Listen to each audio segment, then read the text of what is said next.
EMZT Radio is brought to you by Audible. Get a free audiobook download and a 30-day free trial at www.audibletrial.com/EMZT.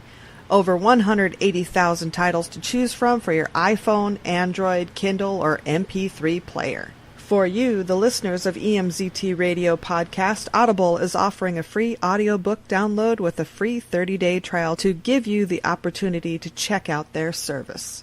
That's audibletrial.com/EMZT. For the February Women in Horror Month, I have a local Women in Horror, Miss Kimberly Christine, the local ghost tour lady, or the Ghostess as they call you. Ghostess with the Mostest. Ghostess with the Mostest. And she has a website, cityofdarkangelstours.com. She does the local tours down here at the London Bridge, the American home of the London Bridge. And thank you for coming. Thank you for having. Thank you. So yeah, you're featured on our Women in Horror. Yay! Yay! And it doesn't always, because it always just has the film actresses. You know, that's what they mainly. Oh yeah. But yeah, Hollywood. Yeah, but because there's a womeninhorrormonth.com website that are listing more artists, authors. Good. That's perfect. Yeah, musicians, just more. Dominatrixes. If they do it in February. Right? So when I heard about your little tour, I'm like, we need to get you in here. We need to talk to you. And even though I went on the tour a couple times, she was so nice to let me go for free to check it out and also take pictures the second time. And even though you said everything verbatim the second time, I was still entertained. Of course. You know, as I say, it's always like in theater, right? It's a different show all the time, even though you're like, no, it's the same show. Yeah. So how many years have you been doing this, like, total? Because I know you've been moving around a bit. Yeah, I started in 2014 in Savannah. I lived out in Savannah for a year, and that's when I got my paranormal start. I worked at the Gribble House Paranormal Experience, which was a big trolley warehouse that got built on top of a property where a triple axe murder occurred in the late 1800s. Wow. So eventually in the 40s, the property got demolished and this trolley warehouse got built up, and people that were working on the trolleys during the nighttime in the garage would see shadows, things would move on their own, and they started to freak out, and they eventually got investigators inside, and they said, yeah, the place is heavy with activity, and so then they started to do the research, and they found out about the triple axe murder that occurred in one corner of the warehouse. In the warehouse, then in another corner there was like slave quarters, and then on the opposite end, closer to one of the entryways, the street, there was a mass burial for the Revolutionary War soldiers. So it was just a hotbed of activity. Yeah. So the trolleys outgrew the property, and at nighttime, the garage was empty. So what they started to do was turn it into an investigation site at night. The office was still in that main building, so it was empty and vacant. And they're like, "Hey, let's get a couple extra bangs for a buck out of it, right? And bring people in and unleash them into the darkness with equipment, you know."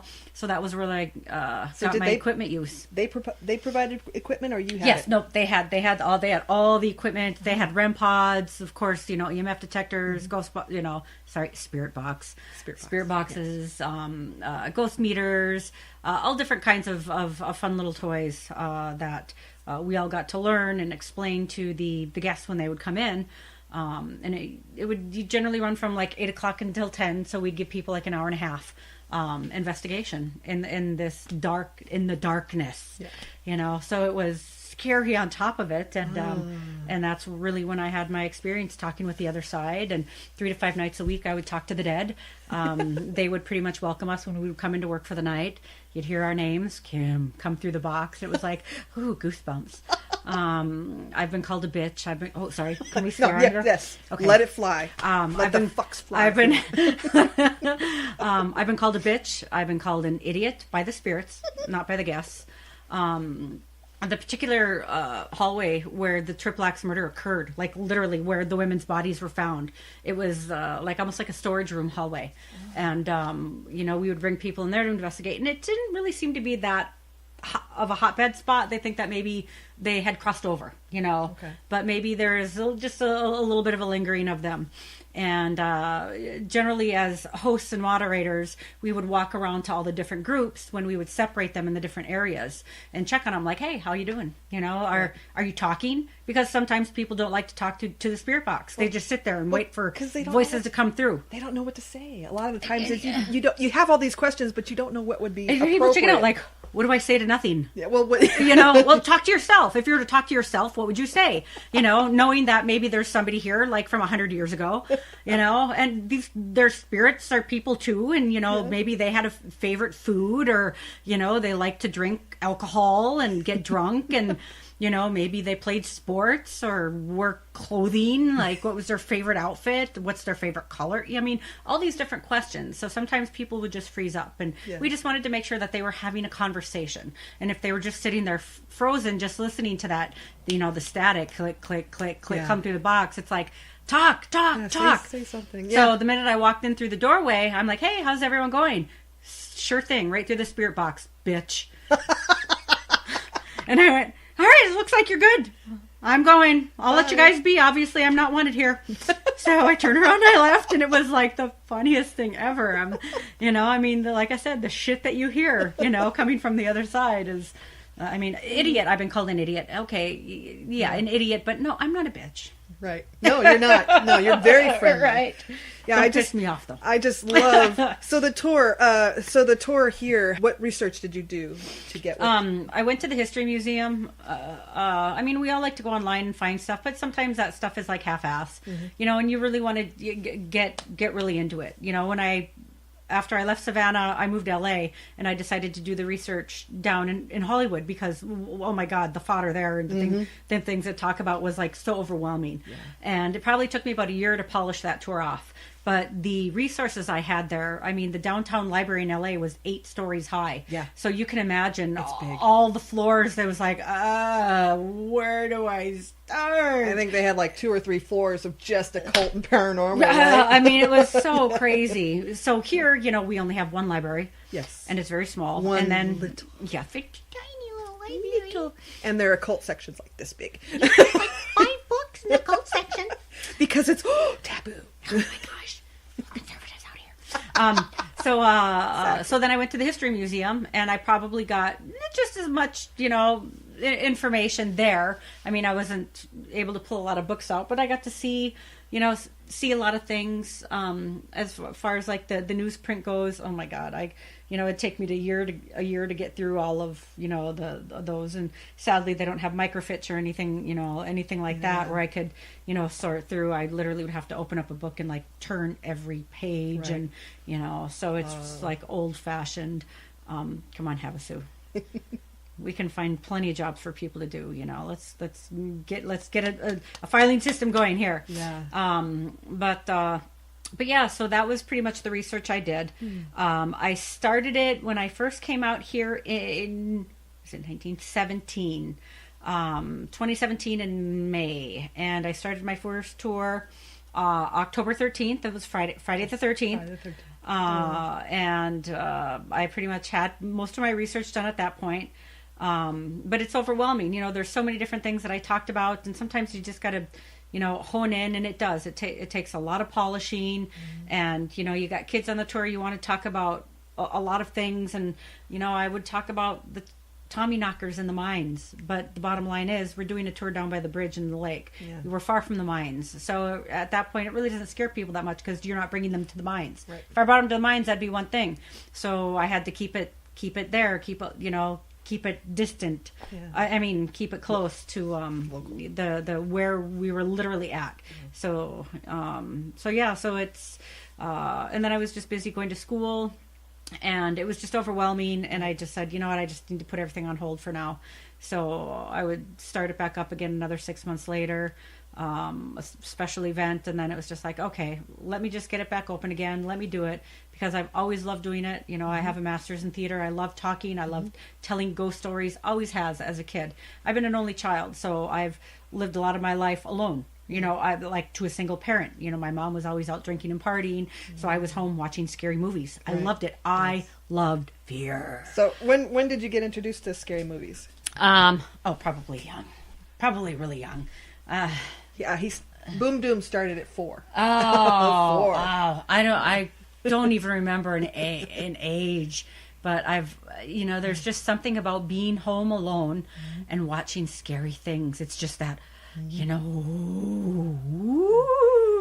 then the stories are really fascinating too. Yeah.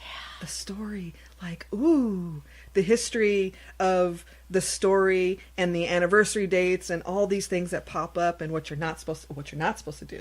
But they do it anyway because it'd be a boring movie if they didn't. So. Well, and it's the true stories, the ghost stories. I'm not really into the slasher stuff. I'm like, whatever. I mean, that gets kind of old. I like real ghost, spooky, supernatural, because with those stories comes a script, and with that script comes research. With that research comes a writer who literally talked to somebody who does paranormal investigations, who deals with spirits. So anytime, just in general, any movie you see, there's a lot of historical fact behind a lot of it, and they try to get to truth. And as much as it can be fictional, there is truth behind it. Some things might get tweaked a little bit. Like, ever seen Interstellar? Yes, a long time ago. So, for your audience and for everybody, Interstellar is a kind of a science fiction-y movie starring Matthew McConaughey. Right. And there is a paranormal element in there, and it will blow your freaking mind when you get to that point and you realize... And I mean, I'm getting goosebumps now talking about it. Yep. In the theater, I got goosebumps when that paranormal element came out, and it was like, holy shit. Yeah. This goes beyond paranormal. This is science as well, and other dimensions and time travel, and holy crap. Ultimate so it realities. really opened up my thinking too, in that. And it's just like, wow, I mean, our universe is fucking amazing. Yeah. It is. That the stories that we can come up with. Right. I mean, humanity just comes up with all these stories of what it would be like out there, or what would come out there, come down here, and why come down here. Right. And then you get into aliens and stuff. You're like, well, I don't know. For some reason, they're not as scary. I don't know why. I think because they're literally, they're matter. They're something, rather than like, energy. Ethereal. Yeah. And I personally like sci-fi horror because they do mix real science with paranormal elements, but it's like a possibility that they could just inject you with something, and all of a sudden you're seeing spooks or ghosts or something, or you can move things with your mind. I mean, that's what I like about science fiction. That the paranormal can be in a vial. Yeah, exactly. It's there. Yeah. It's there. I mean, they're traveling through it. We haven't gotten there yet. Obviously, Not very far anyway.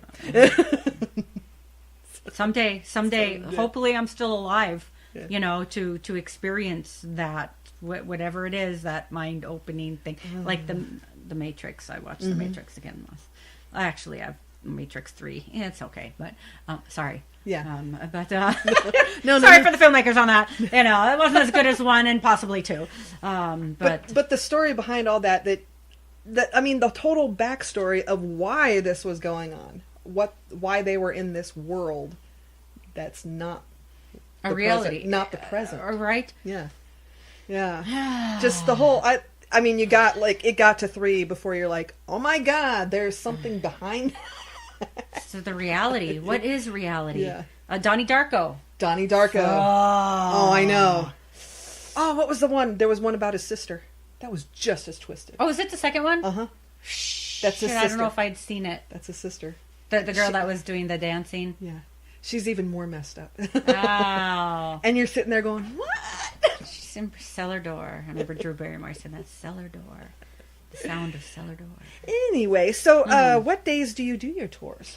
I do my tours on Fridays and Saturdays. And I pick one various weekday. Because a lot of times people work weekends and they can't make it to the tour. So by having a tour on a Monday night one week and maybe a Tuesday night the next week, I can vary it up and then kind of be assured that, somebody is going to come and take the tour. It's been slow going out here just because it took time. It took me probably about a good year and a half before I really started to break ground in Hollywood.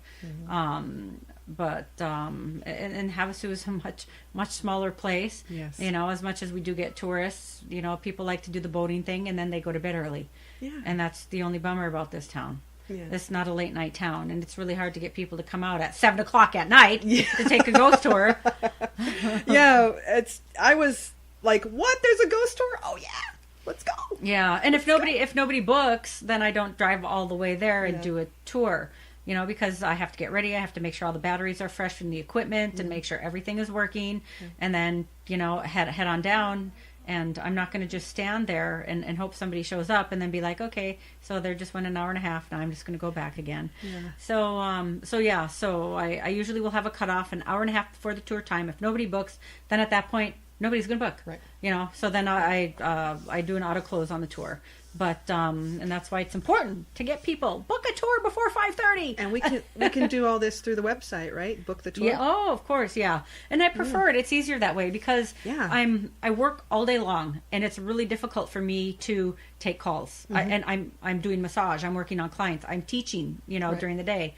Just the other day, I had a guy call, and I got back to him, but that was in between the time that I was just getting ready to go into work on a client, and I felt bad. I'm like, I can't take your information down and get you confirmed, but please go onto the website and book the tour through the website.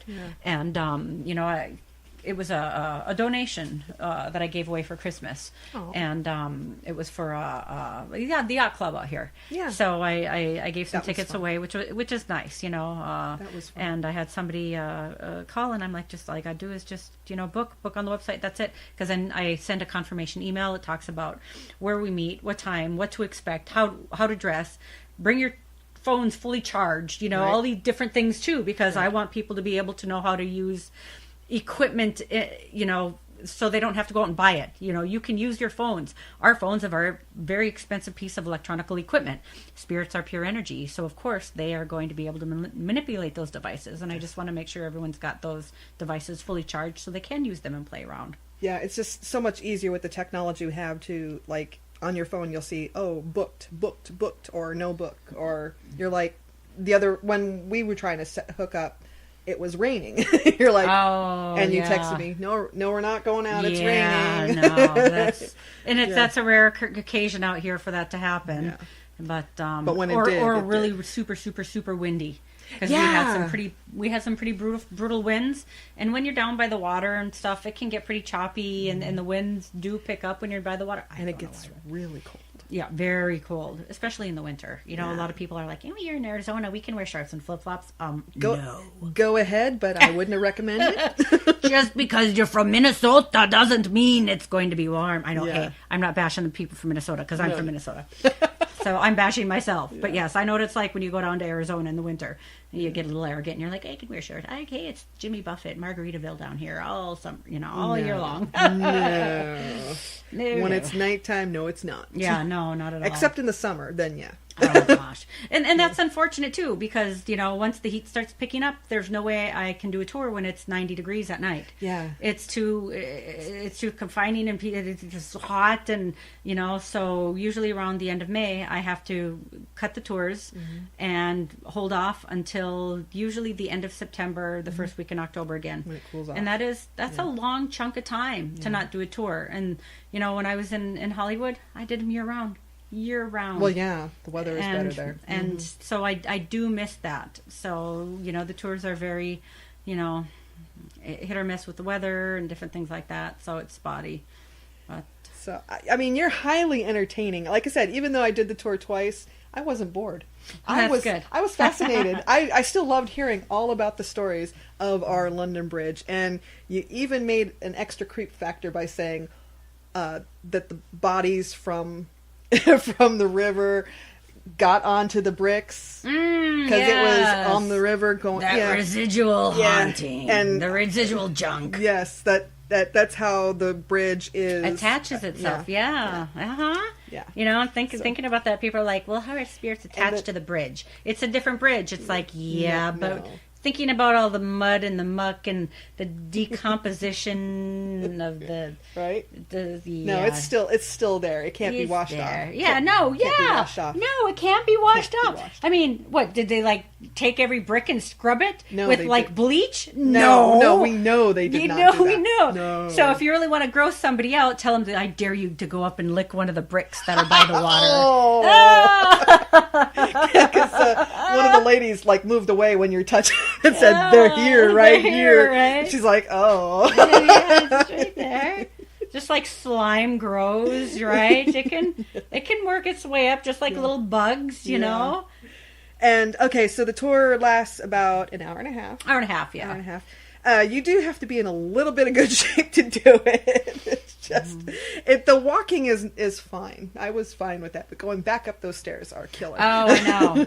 But going down and then walking along the channel, that was just Actually, I make an effort once a week on Sundays. I run from Rotary Park, and I ran all the way to the bridge, and I made it up Is those that 2 miles? bitch ass stairs. Yes. Ran up the stairs, across the bridge, back down the other side, Rotary Park. Yeah, by the dog park. Oh, the back. Anyway, everyone's like, whatever, just shut up. But no, you'll see me like rubbing my hip because I'm still in pain from it. Yeah. I hold ass. Well, plus those stairs are set steep. They are steep. It is, and there's 3 huge levels, you know, and so it is a good workout. And they're kind of slick too. Those stones are slick, so if you're not careful or you don't have any tread on your shoes, you can have an accident. So, yeah. So her tour is very entertaining. I mean, you can go multiple times, and I've also been telling people when I was out saying, but if they're not really interested in talking about paranormal, then it's not for them. Yeah, no, it's not. You know, and I've had people say, well, can I bring my 6-year-old? It's like, not really. Unless you're that parent that doesn't care what your 6-year-old watches and they're already watching rated R movies. Right. And I've had that. I've had a few people bring young kids like that. Mm-hmm. You know, I show some pretty graphic pictures, you know. The heads on the spikes. Yeah, right. Even though it's artwork, you know, it's still gruesome. Well, Jack the Ripper, you know, the victims, the real pictures, of the women. Those were gruesome. Yeah. Oh. So it's like, you know, you sure you want to bring your kid? And I make sure I tell them that, just so you know, I show pictures of that. If you don't want your kids to see it, you know, even just talking about it, they're going to have a visual in their mind. Yeah.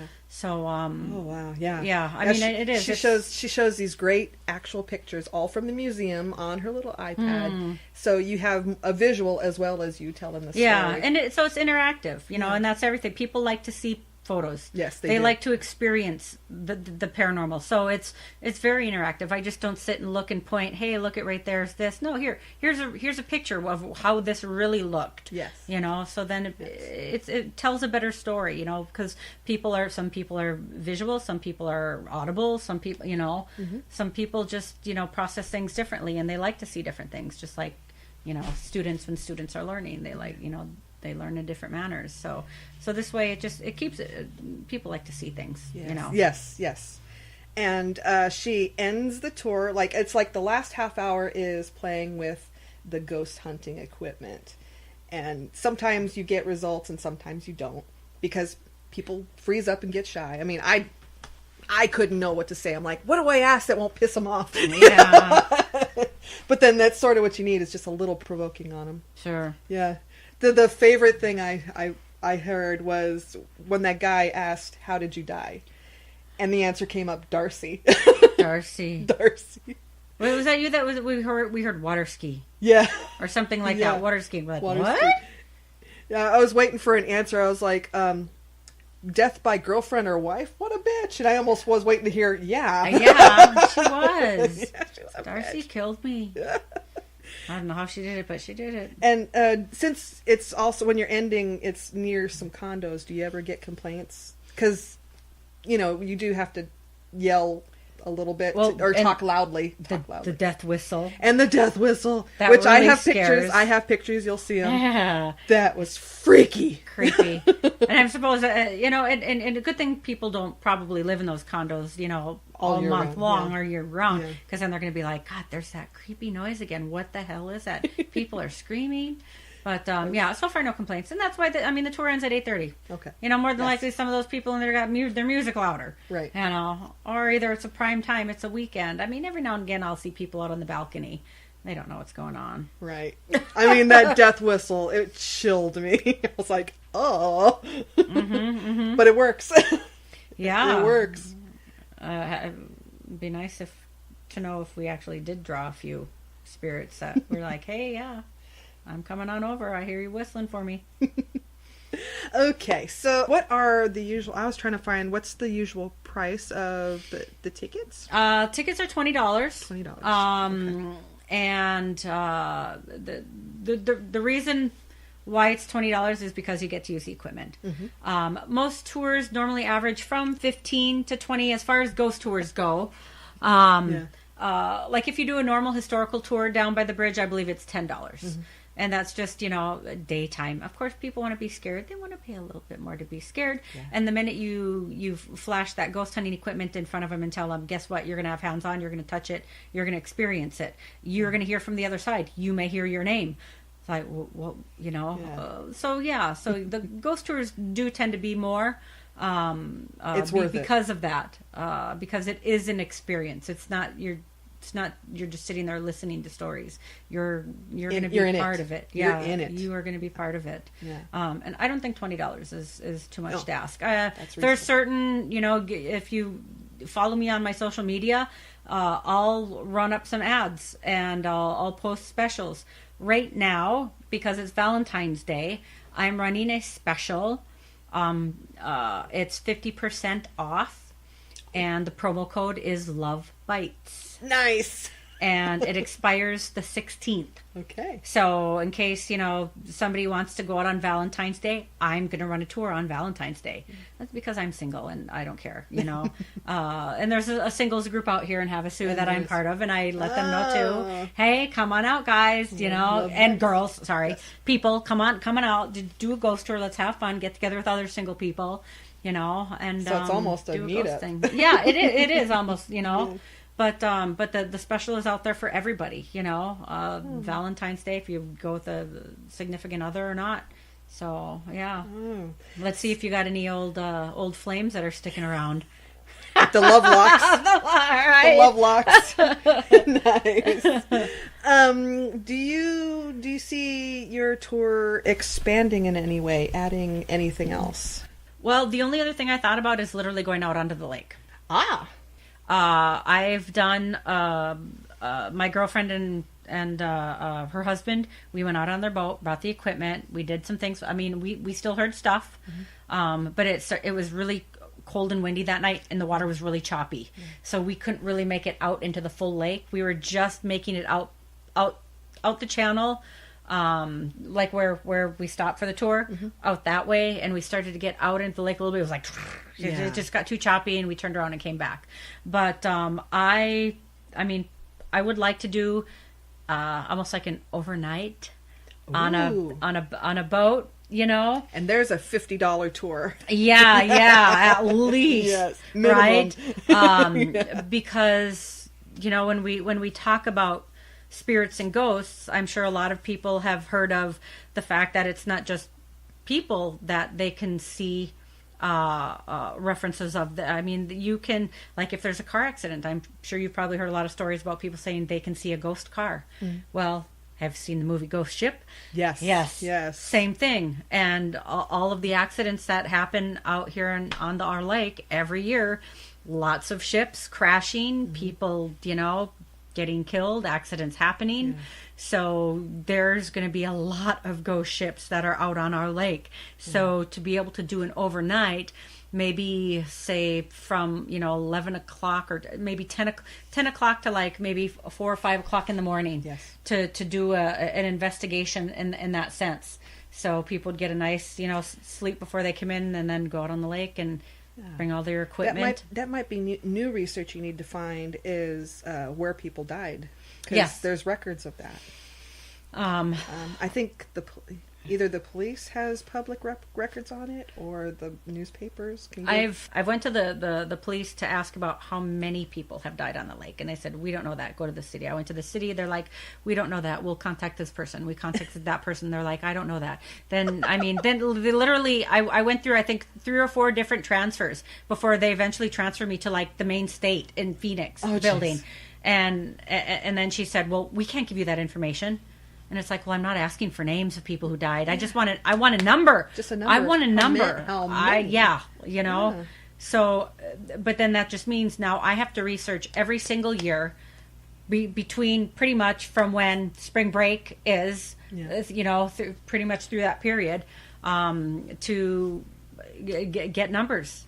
And not only that, but getting names would be interesting too. Mm-hmm. Because if some of those names that we've been hearing are some of the names of the people that have passed on the lake, right.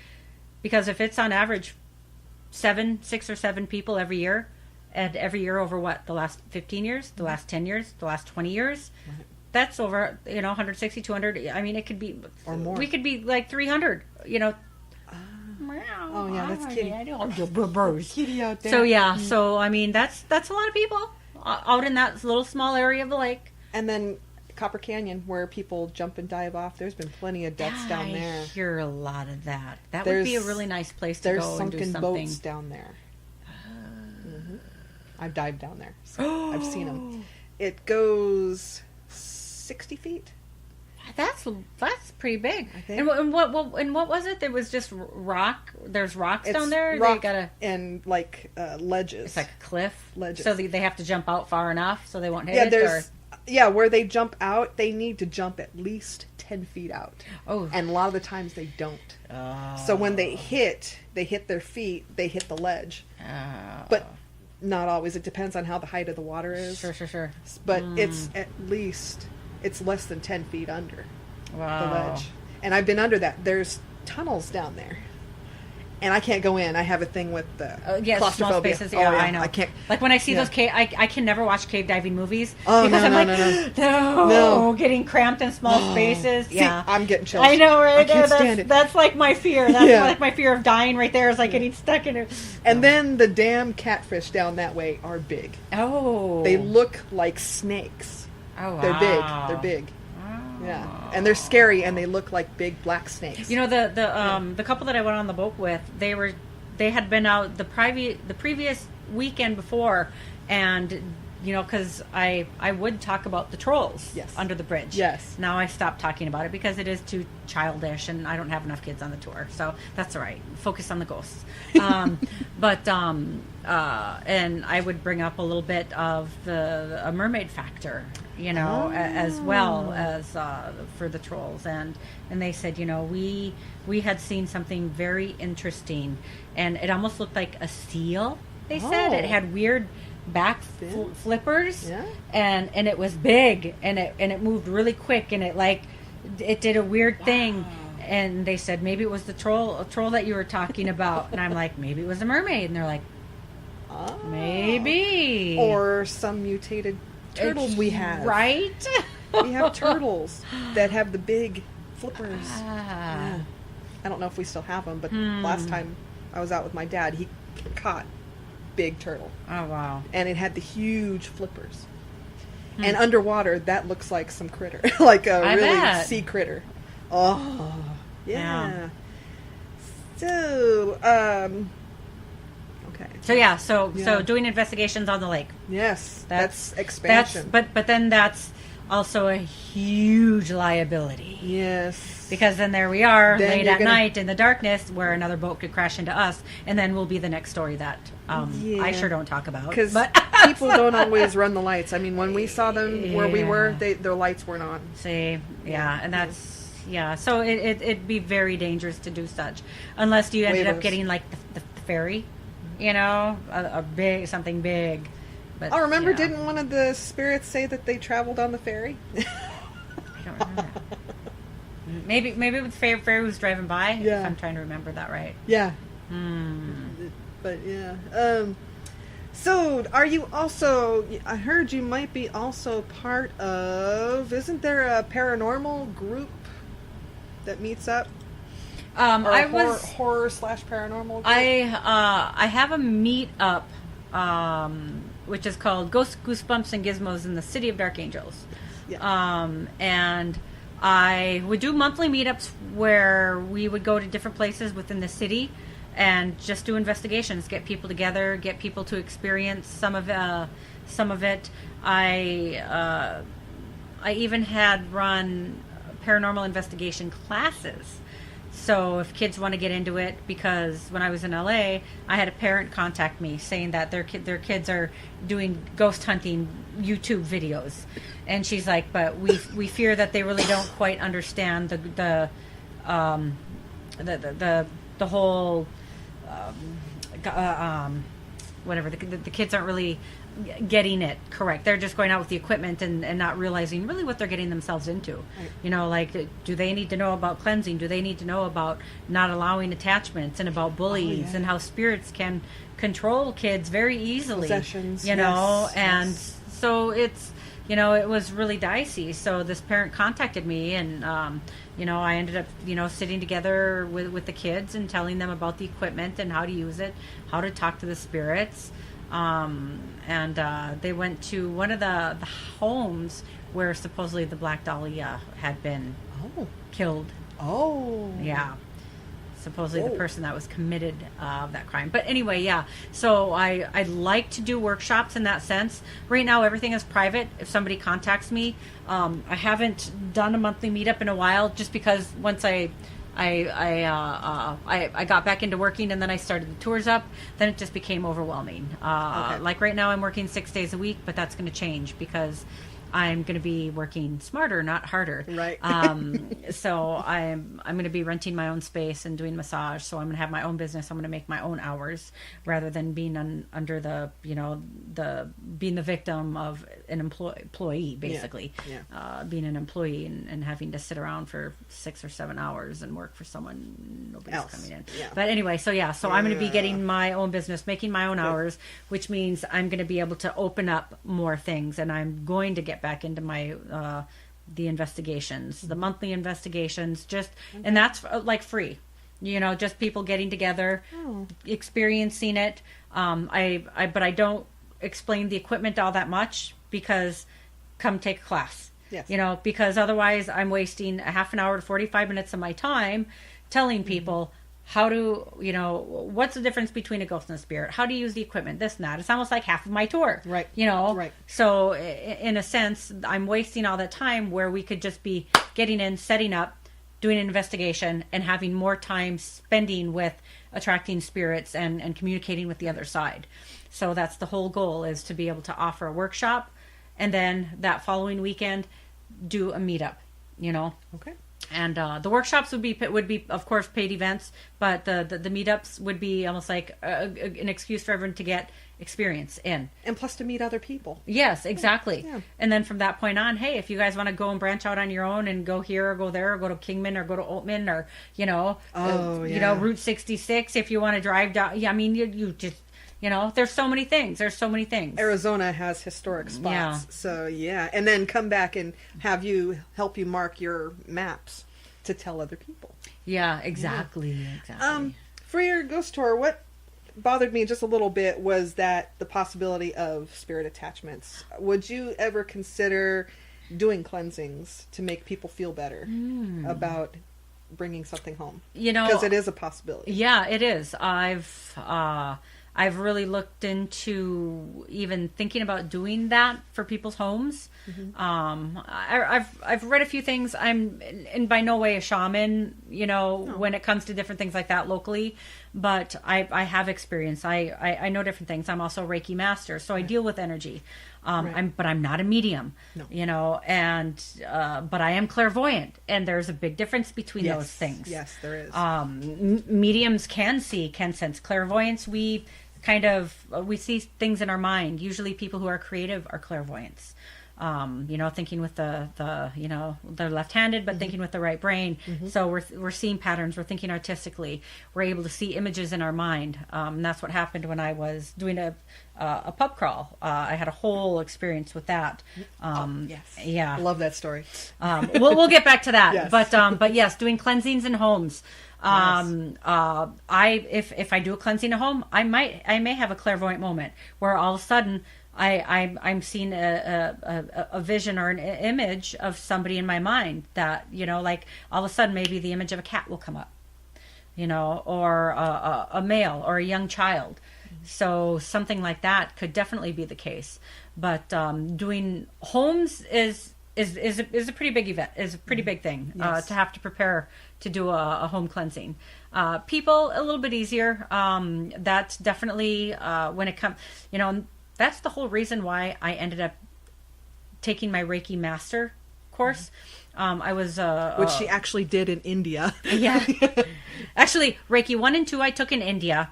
When I moved back to California, I had joined a Reiki group there, and the gal was teaching a Reiki master class. And so the connection here, which is interesting, and I didn't know who this gal was. I just saw she was doing a Reiki class in the Valley, in LA. And we became great friends because we would do Reiki shares, which meant other people that were into Reiki would get a chance to practice, and we would all have healing sessions on each other. And then, nice. And she had been doing Reiki for so long, she said, I'm going to teach a master class. And it just so happened that I was getting into the paranormal, and I was watching a show, The Dead Files. Ah, yes. And, I've seen that. And the gal was saying that the guy of this property that they had decided to buy to do haunted tours in this, supposedly in this property, the guy started to take over the personality of the male that was haunting the property. Oh.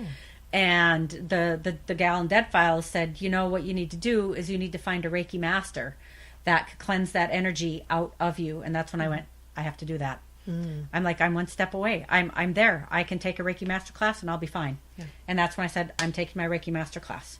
But anyway, so this gal that was the Reiki master, her and her husband owned an antique store in California called Freaks Antiques. And they had funky, weird medical equipment and dolls and a lot of creepy shit. Wow. Well, the house that they lived in had a double murder happen in it. Wow. So there's a lot of activity in it. And her, as a Reiki master, she was able to cleanse it and try to keep things at bay. But, the whole family has had some pretty spooky experiences. And somehow she ended up reaching out to Zach or somebody from the crew saying, you should come check our place out. I've did an investigation in their store before. Yeah. Eventually, after a couple of years, the store ended up closing down. It was too much. It cost them too much money. Yeah. So they brought all their antiques into their home. Oh, no. So now, no. Right? Oh. So now their home has all of these things in it. Cursed antiques. So Zach and the gang did an investigation at their property. Oh, kitty cat. Yeah. Did an investigation at their property. Oh. And it was so funny because when I was in Savannah, I got to be part of a reenactment scene when they came to the property that we worked at. So we had this connection of the ghost adventures. Right. And so it was right before I moved out here. It must have been in 2016 or 2017. I believe that the title of the episode was called The Freak House or something like that. Yeah. So we all got to gather at our house. There must have been 20 of us that all got in the living room and sat and watched the episode. Oh. So that's an interesting connection, and all of that comes down to my Reiki mastership. Yes. So she was my Reiki master instructor. Wow. And so it was so funny because then right before Christmas, the Travel Channel reached out to me and said, hey, we're interested in your ghost tours and Havasu hauntings. Would you be interested in talking with us? And I said, of course. Of course. So once again, I'm like, oh my God, I might be part of the Ghost Adventures again. It's all coming back to me. But they haven't reached back out to me. Oh, come on. Travel Channel, Ghost Adventures, I've got some good theories here. Oh, yeah. I've got some good experience. Yes. Come on, give me a chat. They're always so busy. I know, right? They're always so busy because they wwere even at Renaissance Fair in California where I was with Fred Ward. Oh, yeah. Yeah, they had him. That's so funny. That was years and years ago. But so cleansings and homes and. So and all that. Also, like at the end of the tour, maybe, like before they leave, do a quick cleansing. You know, I used to bring smudge stick. But it just started to fall apart in my bag, getting carried around. It's like, but I did. I would take it out and I would just burn it a little bit, and I would waft it over the people, you know, and then after a while, it was like, it just starts to break apart in my bag, and I would have to put it in a special pocket, and it would still probably get crushed and fall apart. But I would talk a little bit about it, and you know, and it's something I would talk about it in Hollywood a lot. It's something that I don't talk here as much. Just because it's still I'm still tweaking the tour, you know, and figuring out, okay, this is what I used to talk about in Hollywood all the time, you know, but not in regards to Hollywood, but just in general for the paranormal world. And I would talk about cleansing and using salt, and I would bring up supernatural, right? And I would, you know, tell people, okay, if you're not familiar with salt and cleansing, if you watch Supernatural, I'm sure you're really familiar with it. Yep. So, you know, and I always try to bring it back to other TV shows or movies that are out there that I know people watch, because, you know, sometimes people don't like to read. They don't like to learn those things on their own. They just like to get their fact through fiction, you know, which, like we were saying, some of it does have authenticity. You know, there is truth to it. Yeah. Even if it's a smidge. Yeah. So, definitely, you know, it would be nice to do some sort of a little cleanse. And plus, I think because LA, the culture is a little different here, so people are not as quite open to that type. You know, a lot of the people that, quite a few of the people that would take my tours that loved it were the Hispanics. They love it. They have such a rich supernatural and spiritual culture as well. Yes, they do. And they would talk openly about the dead. I mean, of course, when you think of Day of the Dead and all that, it's a celebration. You know, they wouldn't fear it as much. But when I was in Savannah, Georgia, 50% of the population is African American. Do you know how many African Americans came into that ghost tour? Maybe 3. Oh no! Talk about superstitious. Yes, they would, and the one family that did come in, they got sick to their stomach because they were in the slave quarters and they knew what that whole room was about. Yes. And they started to get really nauseous and they started to feel ill. And it's like, just breathe. Just don't let it get you. Let them know that you're stronger than them. You can't, you know, you can't let that affect you. The empathy or whatever it is that you're feeling. But yeah, I haven't gotten many African Americans on my tour. And though since I started in Savannah, very few. And now they'd come on the tour, and I'd be like, "You are brave. You are brave," you know, because they really do. I don't know about that. So yeah, it's interesting how cultures, you know, vary and all that. You know, the funny thing, because I was married to a guy from India, and do you know what a ghost in India is called? Boot. Boo. Oh. Boot. Okay. Yep. And it's BHOOT, I believe. Boot.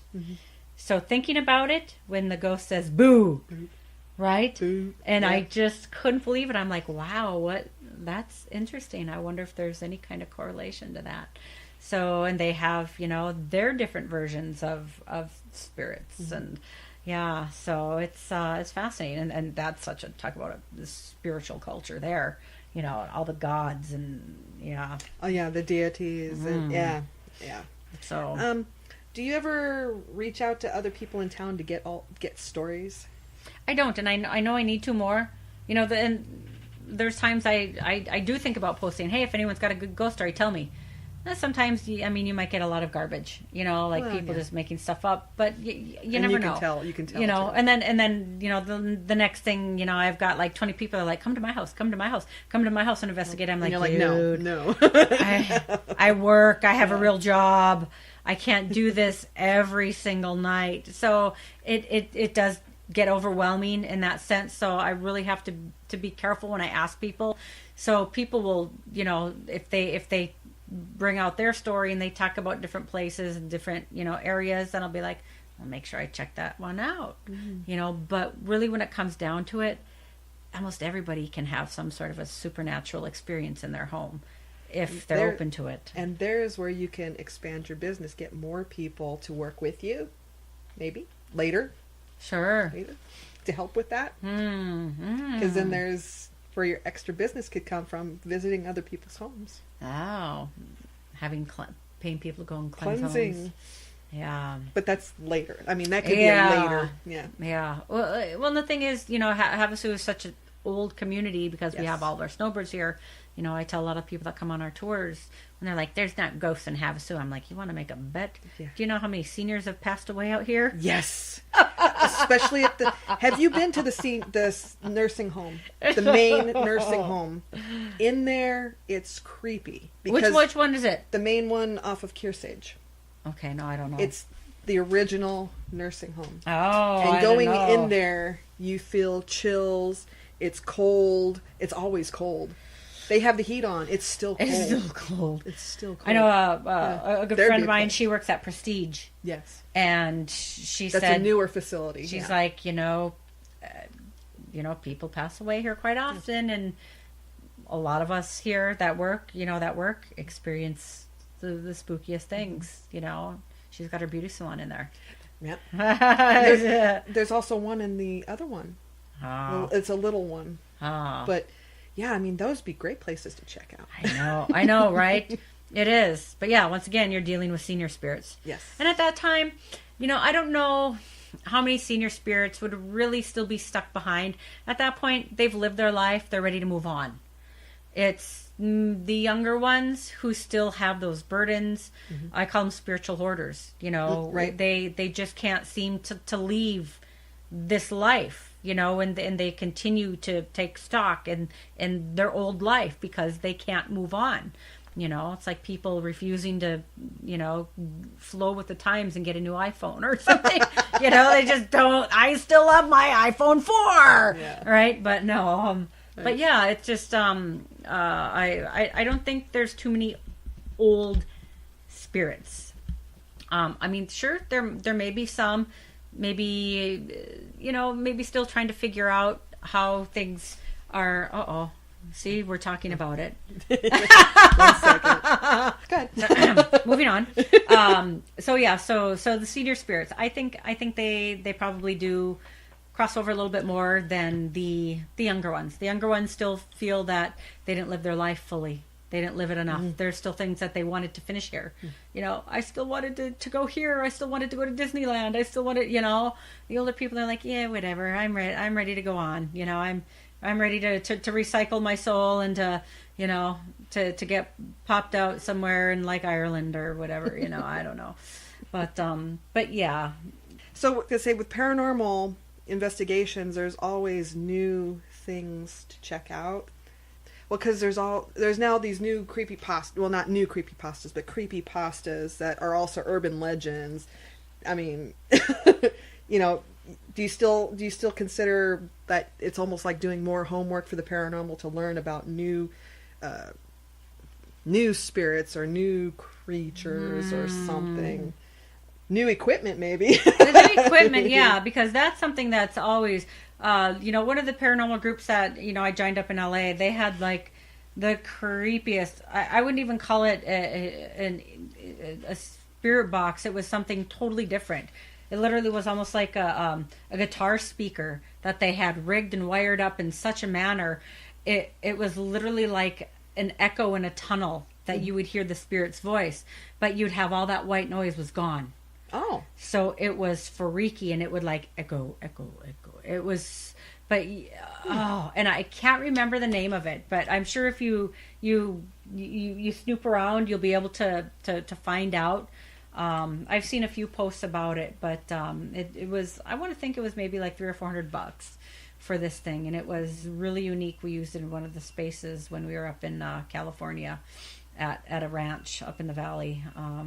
But equipment, yeah, always good having new equipment. I mean, energy is energy, and spirits are going to manipulate it regardless. So it can be, an ancient form of, EMF detectors that's still going to, light up and everything. But the bottom line is to hear, and even still to me, how is it we're hearing a spirit? They don't have vocal cords. They don't have, they don't have a voice box. They don't have lungs. How are we hearing a voice? Yeah. And that's what blows me away. And I know one guy, he was kind of being a little bit of a debunker, a Debbie Downer, or Danny Downer. Danny Downer. Saying, well, ham radio, will pick up frequencies and this and that and da da da da. And it's like, okay, that's great, ham radio, but I'm not on a walkie-talkie. It's not like I'm a truck driver pushing on a microphone button and talking into a microphone. No. I'm talking to the air around me. The EVP, the spirit box we have is just a radio with a speaker. Yeah. Because there's not a microphone. It's open channels, open frequency channels. Yeah. To pick up anything. And I'm like, so how is ham radio hearing what I'm saying? Mm-mm. They're not hearing what I'm saying. Mm-mm. Only the spirits around me are hearing what I'm saying. Mm-hmm. So, and he's like, don't get upset. and I'm like, but I'm trying to prove my point. Yeah. See where I'm coming from. I'm not talking inside of a radio. No. I'm talking to the air around me. Yeah. So there's always going to be, debunkers in a way. They've got their own little theories, but because one of the new equipments I was liking was the thermal cameras. Oh, the FLIR? Yeah. Ah. Yeah. To where it's cold, it's a cold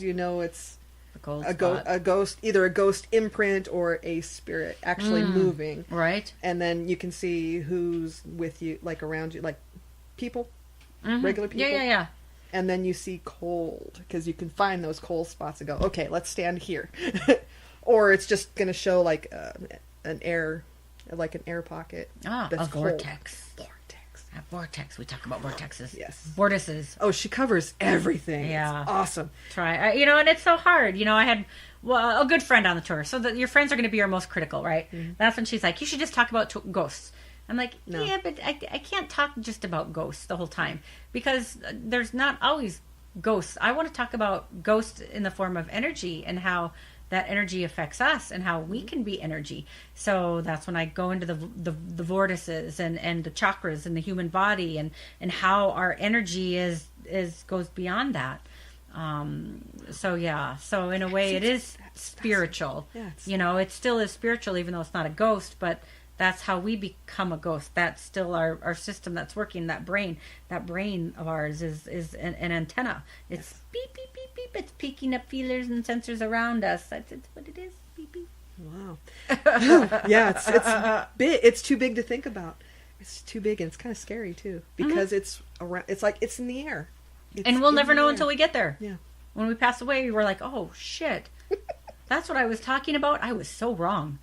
Right. I was so wrong. And that's why, when I've had spirits call me a bitch or an idiot, it's like, well, I'm sure one time you were me and you were full of those same questions, Okay, now you're on the other side and you're like, oh, what's going on over here? I'm pretty bored. Look at this girl. She's like thinking she knows her shit. But really, she don't know it. We're just stuck here. Yeah. Have anybody on your tour ever been touched? Not on the tours. There are spirits that are strong enough to touch. Oh, yes. I haven't had people touch. Usually when people get into a dark space and they're walking around, they're like, I felt something touch me. Yeah. But when we were outside in Hollywood doing the investigation, nobody ever said it. Because they could see, so they don't make that correlation. But when you're in the darkness, yep, it's something. For me, I had my very first experience with night paralysis. Yes. And that was something that I never really believed in, and I thought exactly what everyone else says. It's just you dreaming, waking up from a dream, and your body freezes up. Mm-hmm. But I was wide awake, and I'd only been asleep for 2 hours, so I really wasn't even in my REM phase at that point. And I just finished my pub crawl, and got home. It was about 1:30. I woke up again. It was about 3:30. My whole body was just tingling, like this crazy, creepy sensation, and it was so strange. And I thought, what the heck? I've never felt like this before. And then the end of the bed started to sink. Yeah.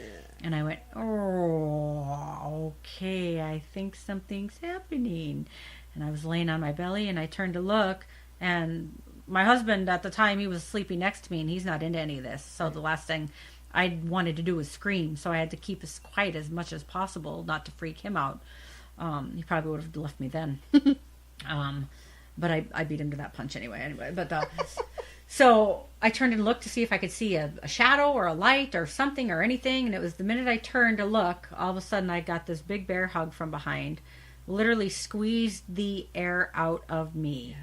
And I was completely froze. And a smile came on my face because I thought, wow, I'm actually having an experience. This is really happening to me now. I was pretty excited. So I just let it go, and just let it happen. And then it let up. And the only thing I did was I turned and whispered on, the opposite shoulder. I said, you can't be here. You have to leave. And a couple minutes later, I had a vision of a police officer walking away in my mind. There's that clairvoyance, right? He was literally walking away. And that night when we were in one of the speakeasies, it was from the 20s, we were communicating with somebody. And it was a gentleman, a male spirit, who was around in, we had believed either the 40s or the 50s. And we had gotten some information out of him. He had committed suicide. So it was pretty trippy, so when that happened, I knew right away. I said, I just had my very first experience with night paralysis. And now I believe all those other people when they say it happens to them. Although that was the first time and it's been the last time. It's never happened to me again. But it really had me like physically experience what it felt like. Now, if you've ever gotten electrocuted or gotten close to a switch and your whole body freezes, you'll stand there kind of shaking, right? Yeah. And you're frozen in time, just kind of like when you watch Ghostbusters, right? And Bill Murray is going through the cards for this kid, this big curly haired kid, right. And the kid guesses it right. Bill Murray keeps saying nope, and electrocuting the kid because he wanted the hots for the girl, right? So the kid kept guessing it. And, eventually he shocks the kid, and the kid, the gum just flies out of his mouth, and it's so funny. That's like an epic moment. That was brilliant. But, then that's the feeling. You're just like, you're freezing, and your body is kind of shaking, but you can't do anything. Your eyeballs can move, and that's probably about it. And that's what I tell people that experience was like. It wasn't my muscles tensing. It was literally the fact that I was being electrocuted. Pure energy was in my body. And I don't believe in possession. I believe spirits manipulate. They don't possess. Influence. That's the other word I'm thinking of. So, children don't get possessed. They get influenced. So, if there's a spirit hanging out with your child and your child's like, yes, I have an imaginary friend, and the mother's like, oh, that's nice, what's his name, right? And they go on. Okay, then mom all of a sudden starts hearing her son complain about her cooking, and then the son starts swearing. Well, because that spirit is influencing this boy. I've had bad friends who influenced me, and I've talked badly to my mom because of this friend. So the spirit doesn't need to be inside my body to do it. They can just be standing next to me going, your mom's pasta is terrible. Yes. Tell her it fucking sucks. And that kid will say that. And that mom's like, where did you hear that? My imaginal friend, Daniel. Yeah. No, you didn't. So it's like Ralphie, wash your mouth out with soap. Who did you hear it from? When it really was Dad. Dad said it. There's the influence. Yep. Yeah. So I don't believe in possession. I believe in influence. Influence. Well, okay, that's because I sort of thought, yes, possession is possible because their personality is changing.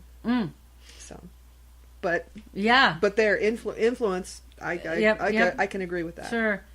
But the electrical, like the current that just ran through my body, my whole body just froze right up. And if my husband wasn't there, I probably just would have sat up and said, okay, spirit, let's talk. And I would have grabbed my equipment, turned it on, and said, tell me about yourself. Yes. And I wanted to so bad, but I couldn't. I'm like, you gotta go. I'm so sorry. Yeah. I'm so sorry. Yeah. Oh. Yeah, it's no fun. I had the night paralysis to where I couldn't even speak. To call for help. Well, and that's kind of how I felt too. Yeah.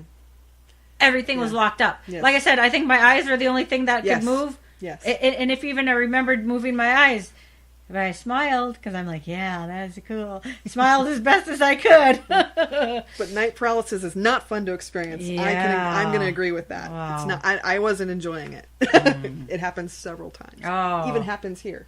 Ooh. It happens here. So Wow. sometimes. Uh-huh. So it's becoming less and less because I am stronger. Oh, So. yeah, exactly. And you have to be, like when I would have kids on my tour, and or even the parents, I would have to tell the parents, you have to be stronger than the spirit. Yeah. Otherwise, you're going to school and you're letting that bully beat you up every time for that lunch money. You have to stand up to them, and that's spirits will get away with it because guess what? You can't see them. They're like, nah, nah, nah, nah, nah, nah. I'm gonna keep scaring you until you say no. Yeah, no. And you do. You have to just stand up and say, listen, I know you. I know what you're doing, and it's not working. Got to get the hell out of my house. Move on. Whatever it is that you're doing, you got to get out of here because I don't care about you, you're not going to ruin my life. You're not welcome here. Yeah. Yes. Have you ever contacted or been contacted by other people in the paranormal, like local witches or other psychics? I have. There's actually a couple of different groups and people that have reached out to me. One, her name is Margaret Van Coops, and she runs the Sumeris Center off of Acoma. And she's a psychic, and she does a lot of workshops on past lives and regressions. She reached out to me through my meetup group. And she wanted to start some things up at the center. And of course, this was when, I was so busy I couldn't do things. I had done a few things, but I really wasn't able to get on there. But even at this point, I may reach out to her now that a little bit of my life is going to be opening up in time because I want to get back into doing my Reiki shares and Reiki workshops, and she's got the perfect space for it. Okay. So I'll probably be reaching, and I actually got together with them last week. And I'll be getting together with her this week because me and her are going to do an exchange. Nice. I'm going to do massage on her, and then she's going to do some crystal therapy and some metaphysical stuff as well. She's really big into the alien thing. Mm-hmm. So if any of you out there, definitely pay the Sumeris Center a visit. I don't know if we can allow shout outs here. Go ahead. Go ahead. Plug. But yeah, she's got some interesting things to say and background. And then another gal that I ended up getting in touch with, her name was Holly Dove. And she used to do some it was the spirit fair out here for quite some time. Mm-hmm. And she was the one who found the vortices out here in Havasu. Didn't she do the drum circles? Yes, and she did the drum circles out here. The drum circles. But now she's outgrown all that pretty much. Oh. I mean, she's getting older, and she just it's more difficult for her as she gets older. Mm-hmm. But she ended up finding the vortices via pendulum. Right. So so that's somebody, and she is also psychic. I want to think she's a Reiki master as well. I'm forgetting at this point, but is she also Native American? Maybe, I think so. I mean, Holly Dove. I think that's a Native American. I think. Well, yeah, exactly. Mm-hmm. I know Dove's not her last name. Okay. I think it's and I've thought about changing my name. I don't like my last name. It's an adopted name, so I use my middle name, Kimberly Christine. Yes. But I've had a few people say, oh, you should be this or you should be that, or make up like some stage name. Right. And I'm like, I don't know. I just don't know if I could do it. I don't know if I could do a stage name. It's just weird. So. Well, because having a nom de plume kind of separates your life a bit. Yeah. And it does create a persona and a character about you, and because I'm a costume designer, and that there's that element to me that I've dressed up, and I do have a costume when I do my tours, which is steampunky. It's so awesome. It's awesome. She does the whole thing: top hat, the cute little dress. I love that. Awesome. I still got a lot of work to do yet. More stuff, more layers, more ruffles. Yeah.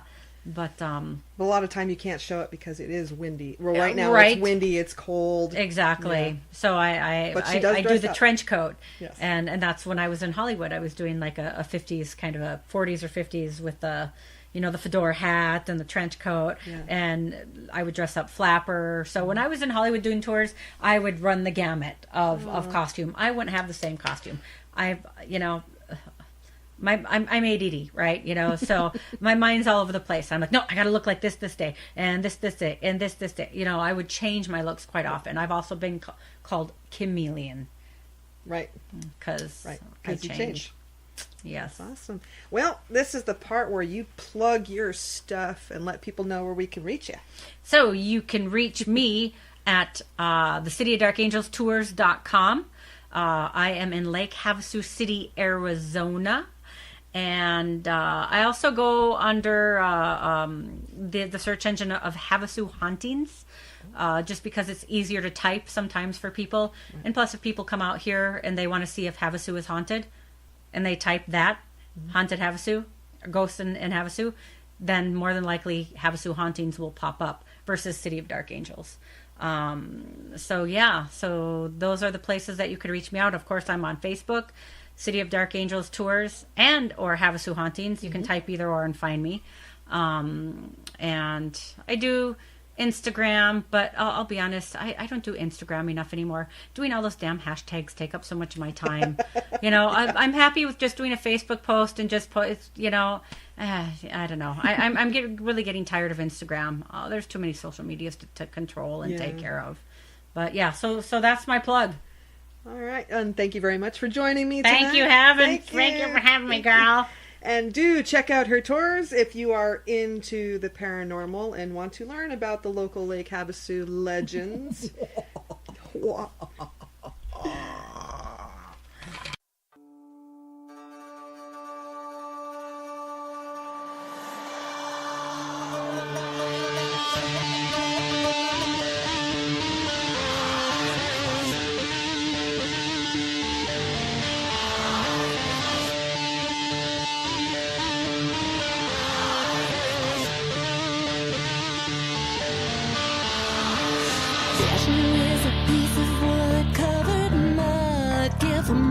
Rocks, money, and elephants.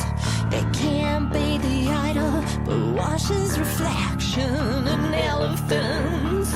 Oh, how is this relevant? The dusty crow nesting in the rafters, like some view-worn silence and solitude. You can't see her fledglings, but hear their plaintive cries, and she is truly who's unstoppable. It's impossible, impossible to think that you can own the title known as Mother Crow of Juggernaut. She won't approve the move of her Juggernaut, and she'll debate it's her estate, it's her Juggernaut. She found a vacant lot, a Juggernaut, abandoned caught a cozy spot, defend her home like a rover's bone. This Mother Crow of Juggernaut never let you resurrect the antiquated train wreck known as Juggernaut. What? Juggernaut. What? Stallions pulled the chariot and killed disciples with their wheels. The gods would give salvation in exchange for their devotion. Yeah, I can't believe what you've heard, but believe what you see. The thing is 40 feet and stationary, doubt it'd be in motion. See the dusty crow nesting in the rafters. She guards her view in silence and solitude. Don't know how long she's been here, won't know the day she'll leave. Yeah, she is truly who's unstoppable.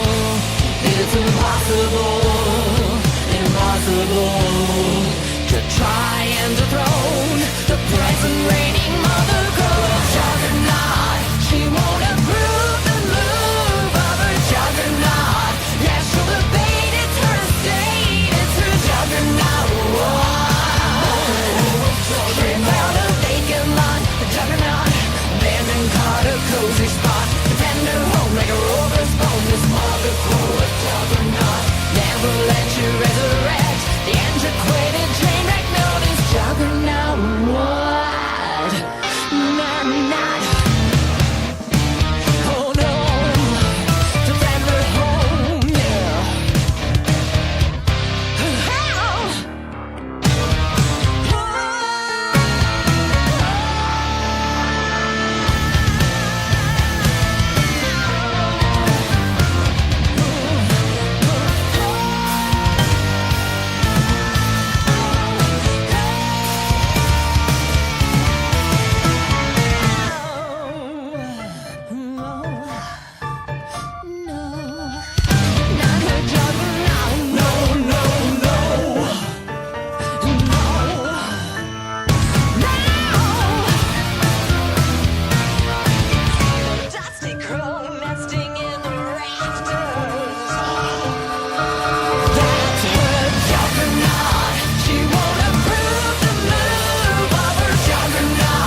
my deep obsession for the night. I've been wired to desire everything that's dark inspired. If it's wicked, I'm addicted. If it's vile, I go wild. Many things most find appalling, I find calming. Just as long as it's dark, scary, creepy, macabre, strange, unusual, or raw. Thinking freaky, eerie, dreary, and horrific thoughts. Sleek, morbid, obsolete, sinister, and sickening. It's unnerving how disturbing, on the scene for anything dark.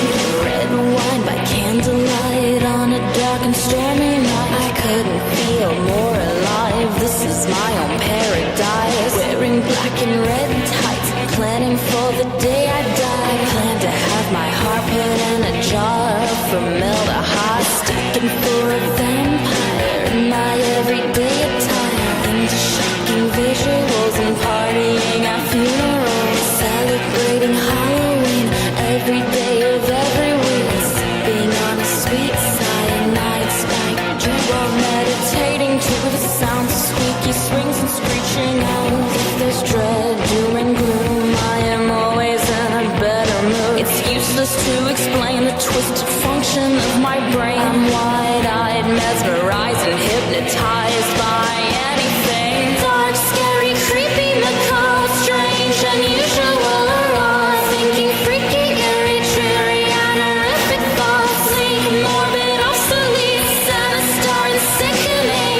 It's unnerving how disturbing, on a scene for anything dark.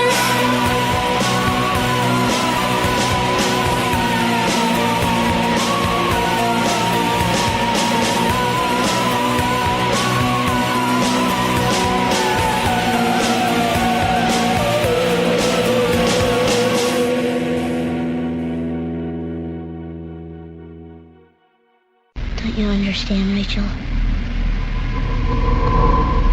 She never sleeps. EMZT Radio is brought to you by NordVPN, and I don't know about you guys, but I've had that call from the bank. I hate that call from the bank, and you know what call I'm talking about. It's that call that your information has been hacked and somebody's trying to use it in another country. Well, like I said, I've had that happen to me before. NordVPN is a hack-proof encrypted tunnel for online traffic to flow. Nobody can see through the tunnel, and nobody can get their hands on your internet data. NordVPN gives you peace of mind every time you use the public Wi-Fi, access your personal and work accounts on the road, or just want to keep your browsing history to yourself. You know, when you're talking with private browsing.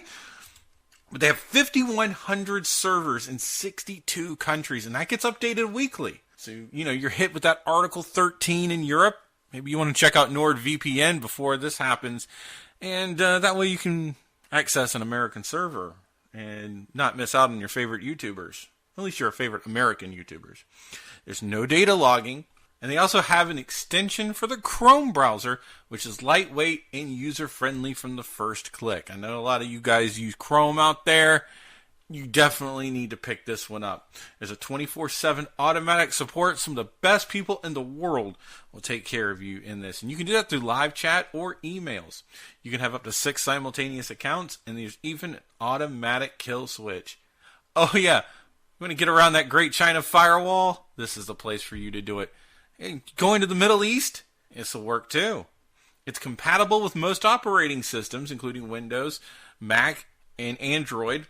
Double data encryption for increased anonymity, and I'm telling you folks, it's something you need, especially because you don't want to get that phone call from your bank going, oh yeah, by the way, you know, you've been in Italy the last couple of days, haven't you? No? Onion over VPN servers, unlimited bandwidth. They accept all the major credit cards, PayPal, and Bitcoin. Dedicated IPs available on request.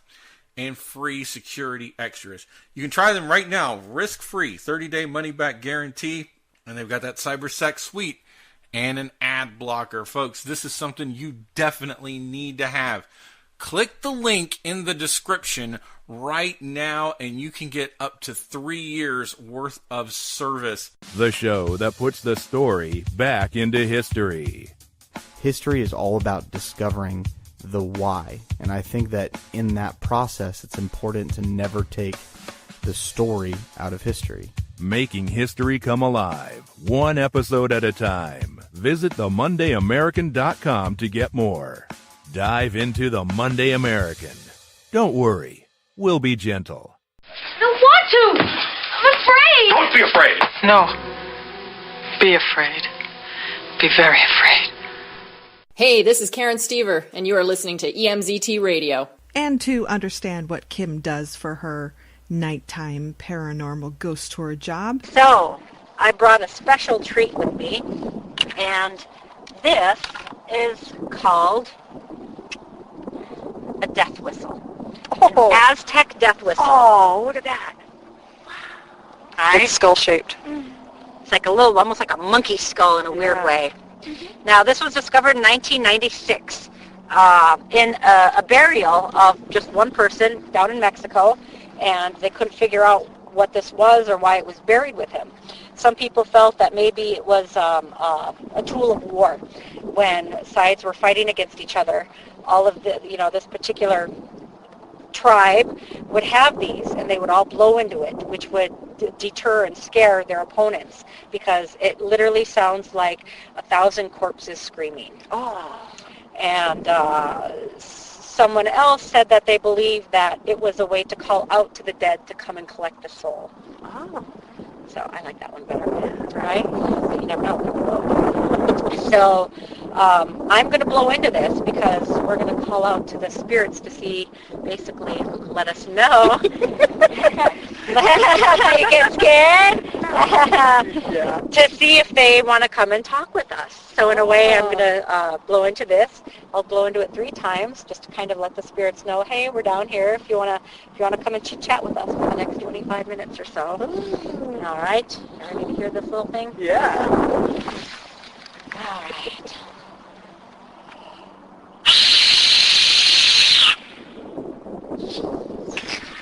Wow.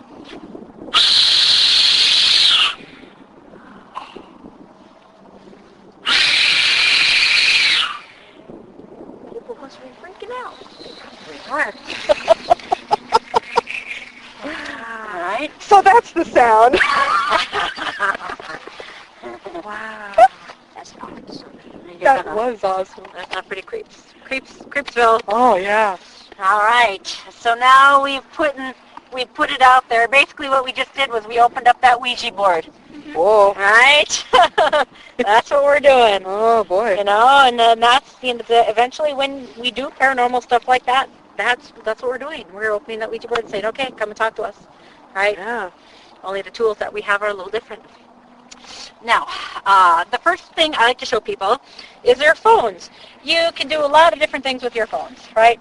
Our phones are a very expensive piece of electronic equipment. Spirits are pure energy. They are able to manipulate devices, right? Turn on our lights, turn on our TVs, do all the different kinds of stuff to confuse us, right? So they do have apps. Some of them are so-so. You can only put like 85% really into the apps. But like I said, knowing that these are electronic devices, spirits are pure energy, you can do different things. So we're seeing different colored dots. So basically this is, of course, this is the free version. I have a paid version too, but I show everyone the free version just so you see what it's like, so you can play with it. So generally when you first turn it on, you let it warm up for a minute. Like all this was left over from, Europe. Interesting. So the word that was up there said farm.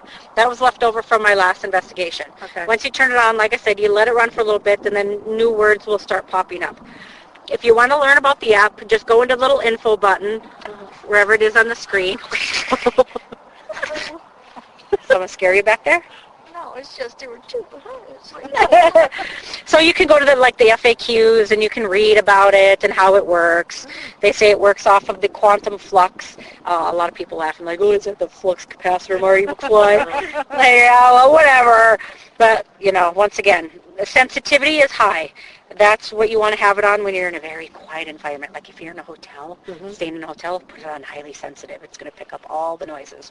But if you're like at the London Bridge, put it on low because it's picking up all the different background noises and trying to filter all that out. Right. So, Ghost Radar Classic. yes. So better. That's a new word that just popped up. I didn't say better. I didn't even say Europe either. Oh, actual. Nice. So red generally is a warmer energy, like a hotter energy, something that might be closer, a little stronger. Blue is cooler. Greens and yellows generally are somewhere in between. Now, when I talked to a medium, she said she believed that green and yellow were the distinguishing factors between earthbound spirits and ghosts. And I thought, well, that's interesting. Huh. That was a pretty cool concept. Yeah. So it does have some sort of authenticity, because when I was working in Georgia at Savannah at the haunted property, we had a spirit named Paul. And he was one of the store managers in the late 1800s out there, right? And we would have conversations with them. When we'd walk into the property with we'd have the EVP, on, and the speaker was on, and spirits would say our name. Kind of like, hi, you'd hear Kim, like, hi Kim, like, welcome back to work, like greeting us and stuff. So anyway, this shop owner named Paul, we usually contacted him and connected with him almost every time. We'd see his name pop up, or we'd hear his name pop up, and I had my phone, and it was in my purse, and I forgot to shut the Ghost Radar off. I was driving home. I had left, and all of a sudden, I heard Paul's voice come through here. Well, it wasn't his voice. It's a computer-generated voice. I think right now I have the volume off for the voice. Okay. It will literally say actual, like in a computer voice. Right. So I heard Paul with the computer voice, and I went, oh my God, I screamed. I'm like, are you coming home with me? He was coming home with me. No. I'm like, my husband's home. He's not going to like that. So there really is some validity to it. So if you don't have equipment, this is fun to use. I tell people, never do this in your house unless you're strong enough, right? And you can get past it. A lot of people will do these things in their home, and they get freaked out because things make sense and things will come up that freak them out, and then they remove it. They remove the app because they get spooked out and scared.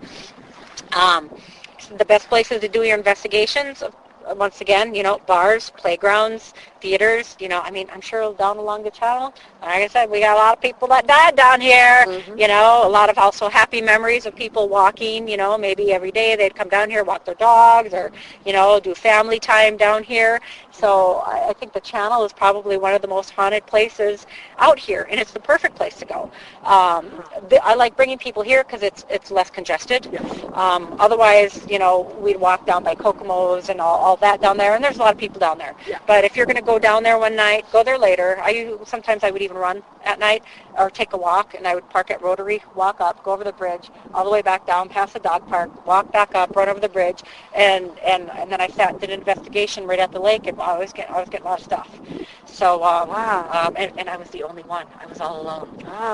And it must have been like 8:30 at night, and I was like, ooh, this is scary. I love it. I'm the only one down here. So that's a perfect time, go out late. Like if you guys are done, download this app, go down there, see what you can pick up when you're walking down the other side of the bridge, Okay. I wish I knew where the bodies were being pulled out of, when all those people are dying of carbon monoxide poisoning. I'm like, where were they parked? Were they parked down here? Or were they parked down there? So those are things that I'd like to know, Yeah. But, so that's Ghost Radar. It's a free app. It's great. The other thing that you have on your phone is your voice memo recorder. Just about every phone has one. Yes. You could do, this is what we call a straight EVP from this, right? And basically, you would just walk and talk, even sit down and just say, hello, are there any spirits here? And pretend you're having a conversation, right? Okay. And do you know who I am? What's your name? And then introduce yourself. My name is such and such. And repeat yourself maybe after about, 8 minutes, 10 minutes of chit-chatting, if you want to go back and start all over again, because sometimes there's always not going to be a spirit right there, standing there when you're doing it, right? So you give it time, ask the questions all over again, maybe at that time, okay, then maybe they'll come down, come over, whatever, and then they might want to talk to you. So ask questions all over again, and then shut it off, go go crawl into bed, put your headphones in, and play it back right before you go to sleep. Oh. Thank you. Because you might hear voices come back through here. So there'll be no sleeping that night. Yeah. So, all right. So have you guys heard the audio that I ended up taking down here? No. There's a spirit. I have this. The spirit basically said, "Do you see me?" Let me turn it up. All right. I don't know how good this is going to come through. To talk with us through this device we have, so we can hear your voice. Oh, my God. You got that? Did you see me? Yeah. Wasn't that creepy? Oh, okay. I'll do that again. I turned it up. No, I don't want to delete it. No! Damn it! No. Well, I shared it on social media, so it's there. Okay. It's out there. Oh man. No. Not here. Yes, that was here. That was here. January 12th. Oh, you know what? It was this EVP right here. I found it within that 8 minutes of footage and put it on there. So it didn't get lost. It's still there. All right. Oh my gosh. Oh. But yeah, crazy, yeah. Oh boy. God, that was so distinct. Yeah.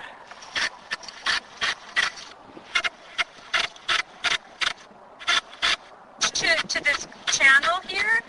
Are you attached to the city? I don't remember. Ooh. Okay. Are you attached to this channel here? Are you attached to the city?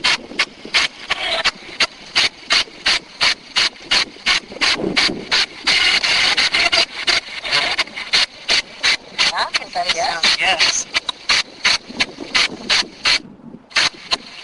Or city? City? City. City, yep, that's what it sounded like. Oh, okay, I won't do that. From the city. All right. So anyway, so you got to hear it. I shared it on my social media. You can hear it better there too and share it. But yeah, you really get to hear some really creepy things. Wow. So that's what we call a straight EVP when we're doing it through our phone. That was through the equipment here, but that's what you can do with your phones. So now I'm going to show you an EMF detector and how that works. Here we can see one. I haven't seen one. So EMF detector stands for electromagnetic field. Contractors and electricians used to use these back in the old days to look for either power outages or overages within a property. They would find out where the hot wires were or the hot lines, were behind the walls, so they could do any repairs if need be. And one day, all the electricity was out in a house, and all of a sudden the equipment started going off, and the guys were like totally miffed, like, why is this going off? There's no electricity on the house. It's dead. It's a dead house, And that's when they started to get a little freaked out about it, and then the word got out, and then the paranormal investigators came around, and they're like, yeah, wow, this is a great tool to use to look for spirits, So it now is one of the most used pieces of equipment when doing paranormal investigations. Yes. So when I turn it on, you're going to see a light zip up and down. That just means it's powering up, and it's going to go to green. Green is default. Green means there's absolutely nothing, no energy or nothing that is surrounding me. So I'm going to turn it on. If it starts flickering and going off, then that means something's here. So no, we're good. Just green, right?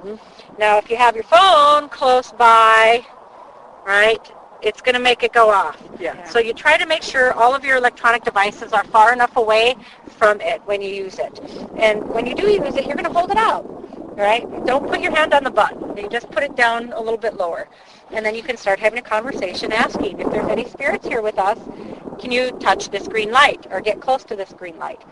A lot of times spirits don't like to get too close, to you. They like to keep their space as well, And your arm might get sore here. Once again, they're not always going to be standing there waiting for you to hurry up and take that out. You got to coax them a little bit. Let them know, I'm not going to hurt you. It's okay. We just want you to communicate with us. And if you're here, can you touch this green light? And then if all of a sudden you just see it flicker just the slightest bit, you'll know that there was some form of energy that came by through here. So then you can start having conversations. Are you a male spirit? If you're a male spirit, can you get close and touch that green light? And if you see nothing, are you a female spirit? And all of a sudden the light starts flicking. You're like, yep, we got a female that's here with us. So that's how you can use it for questions, for using it as questions. It's yeah, I saw that. Sometimes if you shake it, it didn't move, right? So, and sometimes I have to do that. I'm like, nope, okay. So one time it was going off like crazy down here, and I'm like, and when you do that, you do have to if you're in a house, run it down on the floor. A lot of times there is electrical wirings underground. Yeah. Even at one of the outdoor properties, it was underneath the pavement. Electrical wires. You'd put it down and it would start going off. You're like, okay. So you have to rule everything out, right? Make sure you're in a clear zone where you know that nothing is affecting this. So you do. That's why they call it investigating, right? You have to rule out all other options. So that is how this works. So now I'm going to hook up this next device. Same thing. Batteries backwards. I have to keep my nails short when I do massages, and it's really difficult. Yeah. All right. So this is our trusty spirit box. Oh. All it is an AM/FM radio. Oh. It's not a phone. People still like to talk into it. It's not a microphone. It's a speaker. It's an AM/FM radio. You can't talk into it. But it's habit, and we have a little thing in our hand to do this. Right? Spirit is all around us. So when you do talk to them like this. Hello, are you here next to me? Are you behind me? When that spirit said, do you see me? I'm like, where are you? I'm like, that was the creepiest thing ever to hear. So when we turn it on, all it is, like I said, AM/FM. We put it on AM. AM has the least amount of frequencies and wave, like there's not a lot of AM radio stations versus FM, right? So we put it on AM because we have more white noise. What white noise is energy. It's energy for the spirits to be able to latch on and to use it. How they get a voice out of that still baffles me, right? Somehow they are able to have a voice. So get it set. And make sure, I got to turn the volume up. It always goes back to a default volume, and I hate it. And then I have to shut it off, kickstart it again. Mm-hmm. So all this equipment I have on my website. So if you want to know what it is, because you want to buy your own stuff. So you're just going to kind of hear. I'll eventually hook up to the speakers here, but it's just showing you. We scan it. It scans through all the channels. Uh-huh. And then when it gets to the end, it starts all over again. Right? And that click, click, that static you're hearing, that's the white noise. That's it moving to the next frequency. So when you think of phone lines, it's a different phone line. So you'll get a different spirit on each phone line, right? And if they're strong enough, they'll come through quite a few different phone lines. And that was like the best EVP I ever had. I ended up picking up a female spirit, which I believe could have been Peg Entwistle, the gal who jumped the Hollywood sign. When I was doing my tour in Hollywood, her voice came through, and it was phenomenal. It was the biggest trip ever. So, so now I'm going to hook this up. So basically, you can ask the spirits any questions you want.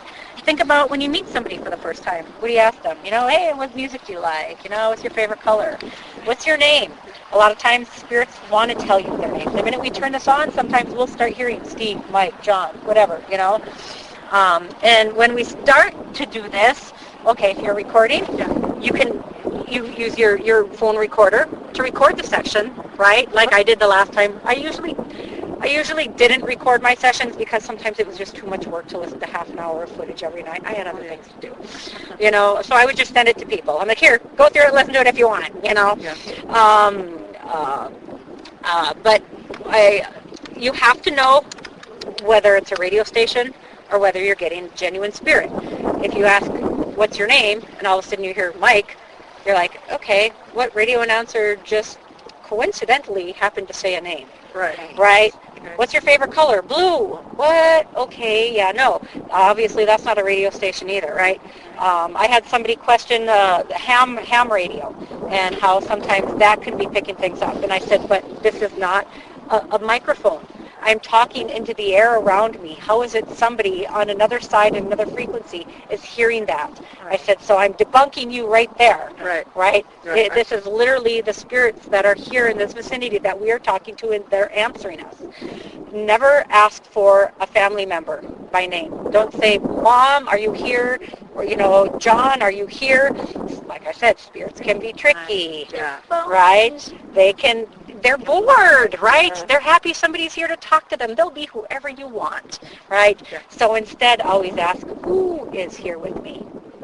That's the best way to get an authentic name. Like I said, you can ask whatever you want. So what I'm going to do, turn it on. We're going to listen. And if we start hearing things right away, we can start responding, right? But then usually what I'll do is I'll ask the spirits if they remember who I am. And if I don't hear them say my name, then I'll introduce myself. Usually they will repeat my name after I'll say it. And then I'll point to each one of you guys, and you guys can ask, do you know who I am? Because then we can find out if you have an attachment. Oh. Right? Yeah. So first ask, do you know who I am? And then if you don't hear anything after a minute, then introduce yourself. Okay. And then same thing. And then we'll move around, and then I'll let you guys ask some questions.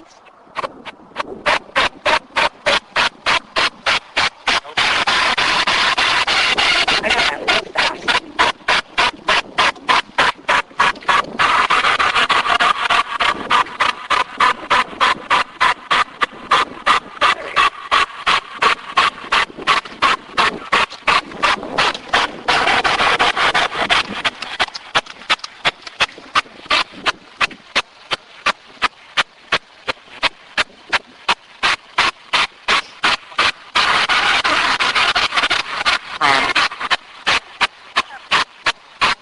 Sounded like plan.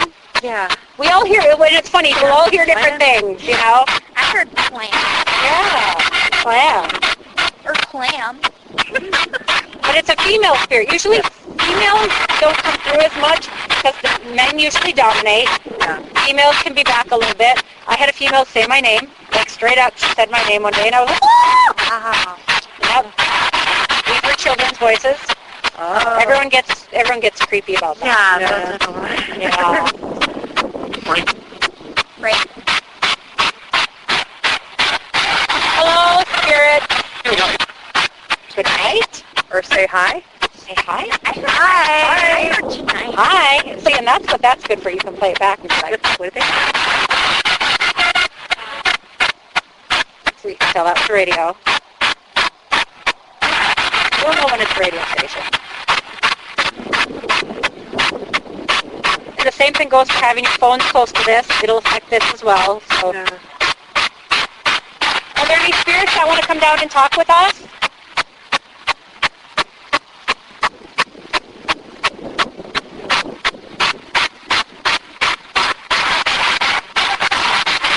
Maybe it's too cold. I heard maybe. Maybe. Yeah. Any spirits want to tell us your name?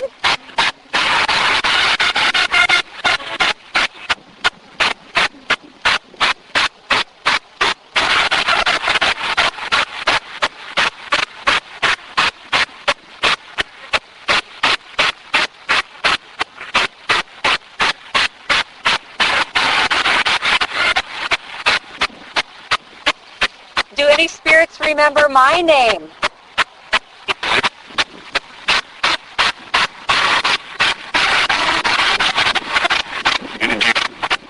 Indy. That's interesting. Hello, Indy. Indy? Indian? My husband's from India. Indy? That sounded weird. So when you hear that static, generally a voice comes right around that. That's usually what I've noticed. When you start hearing a little bit of static, so that's why when you do hear it, then you're like, and I'm so used to that. Frank. Frank. Hi, Frank. You good? Almost, yeah. Hi, Frank. Where are you from?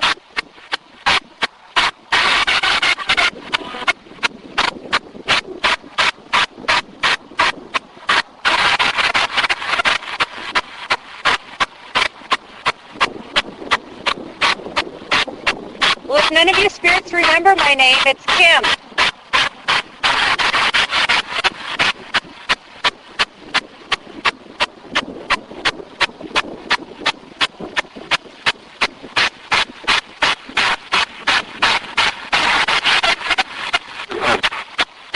Behind? Oh, no. Oh my gosh, you have no need to I hear that so much. You usually hear them say, I'm behind you. Don't do this. I've forgotten about that for the longest time. I would hear that a lot. Yep. Wow. Or you might hear them say, get out. And I'm like, sorry, no, you're not going to scare me. Or I'm God, or I'm the devil. I'm like, that's great. Yeah. Whatever. You have fun with that. We're still going to be here for a bit. All right. See, they like to be silly and tricksters, you know. All right, so no spirits remember my name. Wait. It said wait. That sounded like oh or something. So now this is when I'm going to ask you guys, right? So you go ahead and Do you know my name? I know, right?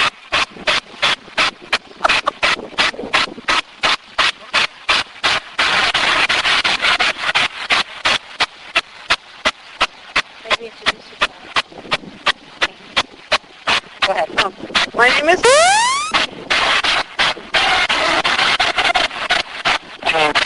Tina. Was that a hey? Yeah. It sounded like a hey, right? Hey.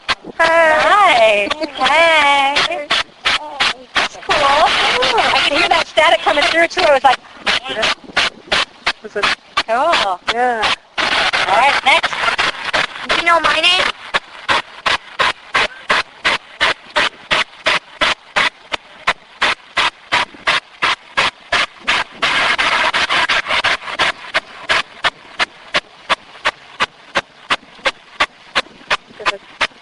My name's...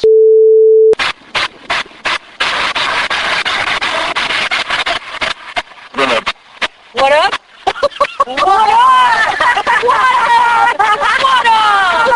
What up? Wow. Cool. Good dealio. What up, spirits? What up? That's funny. I have fun, spirits. Oh.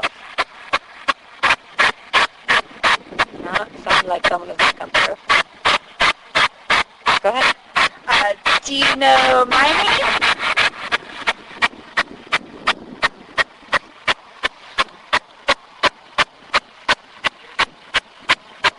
I heard a light, quiet voice.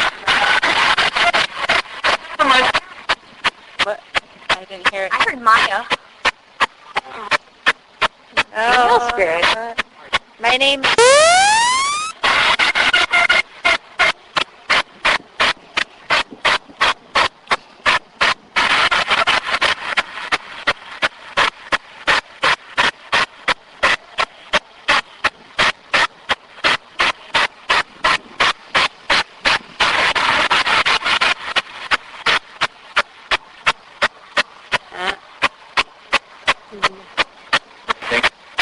Hi. Another hi. Yeah. Hey. You almost sound like Hey, yeah. Hey. Hey, was that a child's voice? Yeah. Hey, how are you? All right. What up? If there's any children here with us, can you tell us your name? Yeah. One's good. Ghost friend.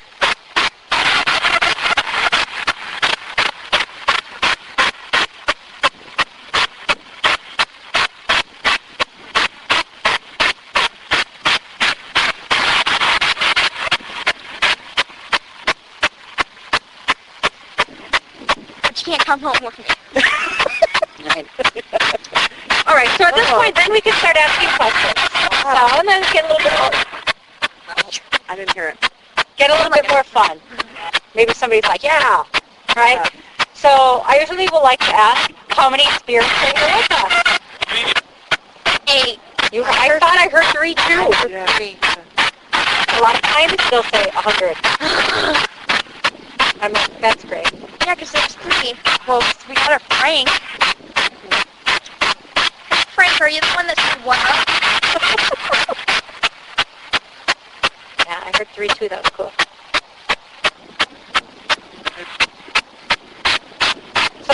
question you want to ask them, then? Do you want to ask them anything? What is that? I heard Nate. Like Nate, almost. Nate? Were you the one that said it? Okay. How old are you? Can we ask that? Yeah, of course. You can ask whatever you want.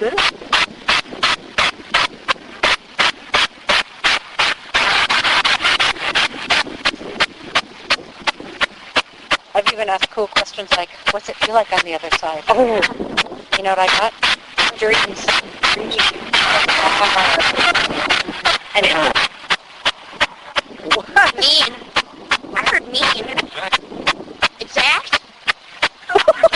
Exactly. Like that, maybe I was talking about the other side. Yeah. What else does it feel like on the other side?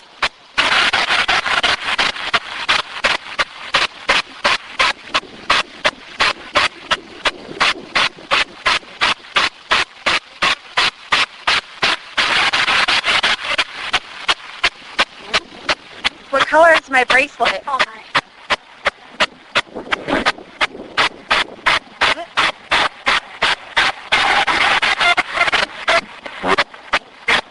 Didn't sound like... Danger. Did you hear that? Yeah. Danger, Robinson. Danger. Uh-oh. There's no danger. This is a...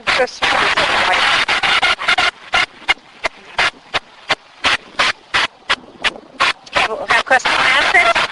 Yeah, are there any spirits from the 18,000s here? 18,000? I'm 800s. I math or whatever. That's okay, we get it.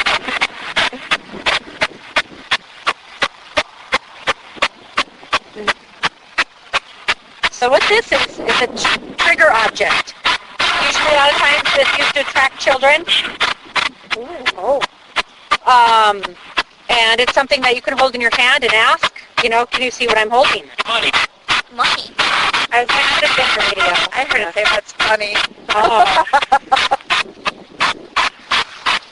So, are there any spirits here that can see this little animal that I'm setting down on the ground? Can you tell us what it is or what color it is?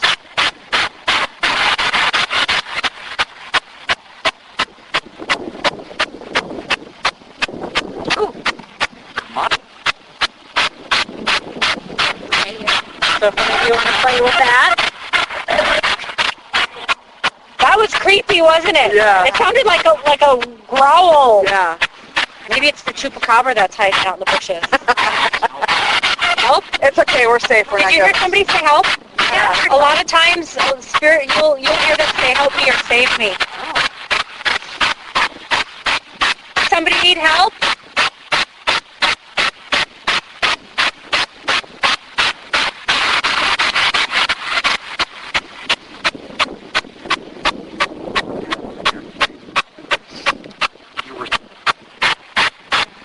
You are? It was either viewers, and if that's the case, it was a radio.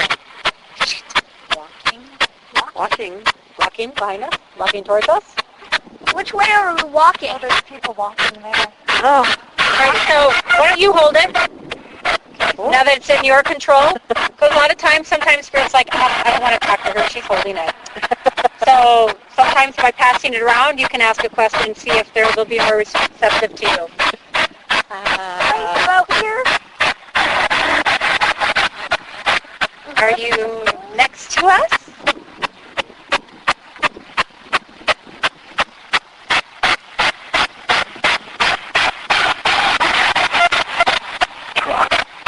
Whoa.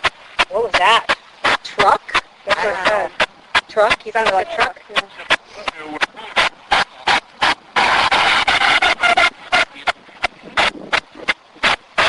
Sounds like I heard it again. Yeah. Somebody's in a truck somehow. What color truck?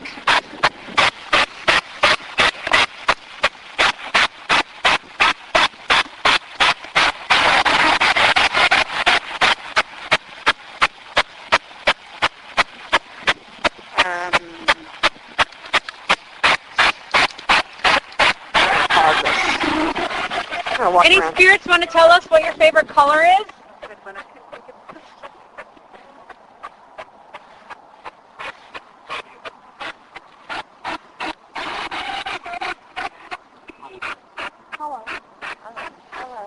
Yellow? Yellow? Oh, maybe. I don't know. You'll have to go back and listen to it. And that was just a taste of Kim's ghost tour, the audience participation part anyway. But she ended the EVP session by saying thank you to the spirits and goodbye to the spirits, and to say that we didn't want any of them to come home with us. So it was a very entertaining tour. The EVP session was what got us excited and more fascinated with the spirit box, especially Little Boom Doom. He had such fun doing that. So if you ever get an opportunity to go on a ghost tour and you're interested in the paranormal, I recommend that you go. And if you live in Arizona, Lake Havasu City, you talk to Kimberly Christine, and you will have the most fun learning about ghosts, spirits, and the history of the London Bridge. And that wraps up this episode featuring Kimberly Christine, paranormal investigator and ghost tour guide. Be sure to check out the links on where to reach her in the show notes, as well as our WordPress page, emztradio.wordpress.com. And stay tuned for another episode of EMZT Radio for Women in Horror Month.